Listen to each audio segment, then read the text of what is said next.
तो DC anime लेके आ रहा है। और अगर तुम्हें लगता है कि मैंने एनिमेशंस को गलती से एनीमे बोल दिया तो नहीं, बिल्कुल गलत, क्योंकि जापानीज स्टूडियो के साथ मिलकर वो ये लेके आएगा। जुलाई में रिलीज होगी और नाम होगा सुसाइड स्क्वाड इसेकाई। तो सुसाइड स्क्वाड सुन के ऑलरेडी बहुतों के दिल की घंटी बज चुकी होगी। जिनको नहीं पता उनको हल्का सा बता देते हैं कि डीसी क्या है, सुसाइड स्क्वाड क्या है, क्यों डीसी का गैम्बल बोला जा रहा है इस एनीमे को, और आगे होने क्या वाला है, मुझे क्या लगता है इस बारे में। तो सबसे पहले डीसी एक स्टूडियो है मार्वल की, जैसे ये भी हमें सुपर हीरोज देता है। वैसे अगर तुम्हें मार्वल भी नहीं पता तो बता देती हूँ कि iron man, Hulk, captain America, Thor, और अगर ये सब नहीं सुना तो स्पाइडरमैन तो सुना ही होगा। तो ये सब मार्वल के हीरो है। और इसके बाद अगर हम सुपरमैन, बैटमैन, एक्वामैन इन सब की बात करें तो ये डीसी के हीरोज है। चीज हमें हमेशा याद रखनी पड़ेगी कि डीसी के जो हीरोज हैं वो हमारे बचपन की याद है, क्योंकि ऑफकोर्स मैंने मार्वल के स्पाइडरमैन के अलावा किसी हीरो का नाम अपनी 6th क्लास तक तो सुना ही नहीं था, लेकिन डीसी के हीरोज चाहे वो कोई भी रहा हो मुझे हमेशा से उनके नाम याद रहे। और अब ये डीसी एनीमे लेके आ रहा है। अब इस बारे में अगर हम बात करें तो डीसी का इसको गैम्बल बोला जा रहा है, जो सुसाइड स्क्वाड इसेकाई नाम से वो एनीमे लाने से। तो पहले तो सुसाइड स्क्वाड जिसकी अपनी एक फैन बेस है, जिनको नहीं पता इसको तुम अकात्सुकी मान सकते हो डीसी का, पर ऐसा कुछ नहीं है कि प्रॉपर वैसी है, लेकिन ये विलन की ऑर्गेनाइजेशन तुम बोल सकते हो। तो यहाँ पे बहुत सारे विलन्स हैं। अब इस एनीमे में ये होगा कि इन विलन्स को इसेकाइड कर दिया जाएगा, दूसरी दुनिया में भेज दिया जाएगा। टोटल 5 मेंबर होंगे ऐसे। अब लोग इसको गैम्बल इसलिए कह रहे हैं क्योंकि लोगों का कहना है कि हो सकता है कि डीसी का ये एनिमेशन हिट हो जाए, नहीं तो फ्लॉप भी हो सकता है, जिस कारण से उसको अपनी ऑडियंस को खोना पड़ सकता है। पर रियलिटी कुछ और है, क्योंकि अगर मेरे से पूछा जाए तो मुझे ऐसा नहीं लगता कि डीसी अपने एनिमेशन के मामले में कहीं पे भी पीछे छूटता है। अगर हम मूवी की बात करें तो ऑफकोर्स उनकी बहुत सारी मूवीज है जो टाइम पे पिटी है, चाहे वो कोई भी रही हो, लेकिन dark night, joker, Shazam, Batman versus Superman, ये सब मूवीज चली भी हैं। पर अगर एनिमेशन की बात करें तो हमेशा डीसी आगे रहे, चाहे वो इनजस्टिस, जस्टिस लीग, बैटमैन, कोई भी रही हो। और जोकर और हार्ले ये तो हर किसी के फेवरेट ही है।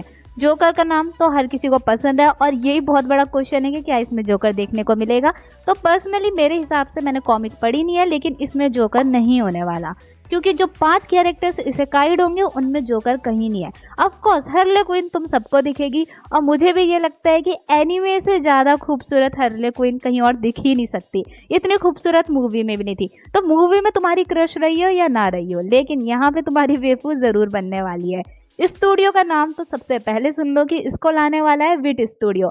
अब तुम सोचो कि ये डीसी का गैम्बल है कि नहीं, क्योंकि विट स्टूडियो आज तक जो लेके आया वो हमेशा अच्छा ही रहा है। चाहे वो स्पाई एक्स फैमिली की एनिमेशन की बात करें, अटैक ऑन टाइटन के शुरुआती सीजन बोले, असेंडेंस ऑफ बुकवॉर्म बोले, और फाइनली फ्यूचर में उसके लिए वन पीस भी अनाउंस हो चुकी है कि वो वन पीस का रीमेक लाएगा। तो ऐसे सिचुएशन में मुझे नहीं लगता कि कहीं विट स्टूडियो को ये देना कोई प्रॉब्लम हो सकती है, और इस कारण से तो स्टोरी बिल्कुल भी नहीं पिटने वाली। इसके बाद अगर इसके एंडिंग सॉन्ग की बात करें तो एक और चीज़ है कि इसका एंडिंग सॉन्ग गाया है किसी और ने नहीं बल्कि मोरी कैलियोप ने, और वन पीस के फैंस तो ये नाम जानते ही होंगे। एंडिंग का नाम है गो गेटर्स, और मैं पर्सनली बोलूँ बहुत अच्छा लग रहा है ये एंडिंग सॉन्ग। ओपनिंग मेरे को ठीक ठाक लगा, लेकिन एंडिंग बहुत ही अच्छा था, और लिखने वाला और कोई नहीं, तापे नागात्सुकी। अगर मेरा प्रोनाउंसिएशन गलत है या तुम्हारे दिमाग की घंटी बजने में लेट हो रही है तो रीजीरो का राइटर ही, इतना तो समझ ही गए होंगे। अब इससे का रीजीरो का राइटर लिख रहा है तो और क्या ही चाहिए। जितना मैंने इसमें पढ़ा है, इसकी समरी को देख के मुझे ऐसा लगता है कि 5 characters, Harley Quinn, Deadshot, Peacemaker, Clayface and King Shark, ये सब के सब हो जाएंगे इसेकाइड। अब उसके बाद तो मैं ये बता देती हूँ कि पीस मेकर की वॉइस किसी और ने नहीं दी है, बल्कि हमारे डीओ के वॉइस एक्टर कोयासु ने दी है, और ये वॉइस इतनी सूट कर रही है उस फेस में कि कुछ कह नहीं सकते। उसके बाद एक माइकल जैक्सन भी होने वाला है, बेसिकली क्ले फेस, जो कि ट्रेलर में बहुत अच्छा दिख रहा है। अभी तक इसके 3 ट्रेलर आए हैं, जिसमें तीसरा तो अमेजिंग ट्रेलर था। हार्ले क्विन जो है वो भी काफी क्यूट सी दिख रही है, उसकी भी आवाज उस पर सूट हो रही है, लेकिन जो ये इसेकाइड कैरेक्टर है इनमें जोकर का नाम नहीं है। तो हो सकता है कि जोकर शुरुआती एपिसोड में मिले, फर्स्ट एपिसोड में, लेकिन उसके बाद जब ये इसेकाई हो जाए तो तब उसको देखने को ना मिले। और सबसे बड़ा क्वेश्चन ये रहेगा कि ये सुसाइड स्क्वाड दूसरी दुनिया में पहुंचेगी तो क्या होगा। उनके एडवेंचर देखने लायक होंगे, वो वहाँ क्रिमिनल्स को मारते हैं, मॉन्स्टर्स को मारते हैं, या खुद बहुत बड़े मॉन्स्टर्स बन जाते हैं। ये बहुत इंटरेस्टिंग होगा। इसके अलावा भी और बहुत सारी इंटरेस्टिंग चीजें हैं जो हमें आगे देखने को मिलेगी। और पर्सनली ये कोई मार्वल डीसी की फाइट नहीं थी, लेकिन डीसी के एनिमेशंस हमेशा से अच्छे रहे हैं, इसमें कोई डाउट नहीं है, और उनके एनिमेशंस वीडियो हमेशा से हिट हुई हैं, चाहे वो कोई भी मूवी रही हो।